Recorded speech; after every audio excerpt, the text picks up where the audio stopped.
এদিকে আসন্ন ঈদুল ফিতরকে সামনে রেখে কেনাকাটায় ব্যস্ত নগরবাসী। ছুটির দিনে যেন বিপণী বিতানগুলোতে ঈদের আমেজ লেগেছে। পছন্দের পোশাক কিনতে দোকানে দোকানে ক্রেতাদের ভিড়। ঈদ মানেই নতুন পোশাক, তাই ঈদের দিনকে আরও বেশি রাঙিয়ে তোলার জন্য ছুটির দিনে দুপুরের আগে থেকেই যেন শপিং মলগুলোতে উপচে পড়া ভিড়।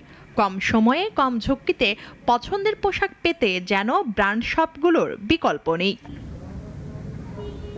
দোকানগুলোতে থরে থরে সাজানো পুরুষদের পায়জামা, পাঞ্জাবি, শার্ট, প্যান্ট, গেঞ্জি, টি শার্ট, নারীদের sari, three piece, one piece, kurta এবং ছোটদের আধুনিক ডিজাইনের পোশাক। ঈদকে সামনে রেখে কোথাও কোথাও রয়েছে বিশেষ ছাড়।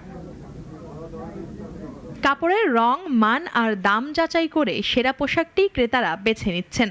দোকানগুলোতে আগের তুলনায় পোশাকের সংগ্রহ বেশি থাকায় খুব খুশি তারা। এবার ঈদ একটু দামটা একটু বেশি। গত পরে শাড়ি নিয়েছি ৮-৯ মধ্যে, এবারটা পাই নাই। দাম বেশি না, মোটামুটি আর রিজনেবল প্রাইস বলা যায়। এখন দেখতেছি প্রাইজের উপরে নির্ভর আর কি, সব 4-এর উপরে এরকম।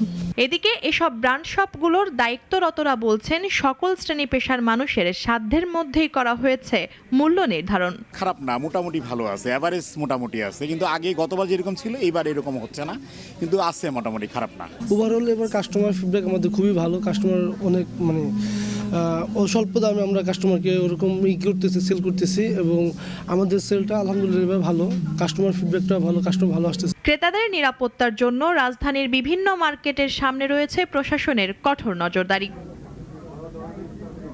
মুনিয়া জুথি, নাগরিক, ঢাকা।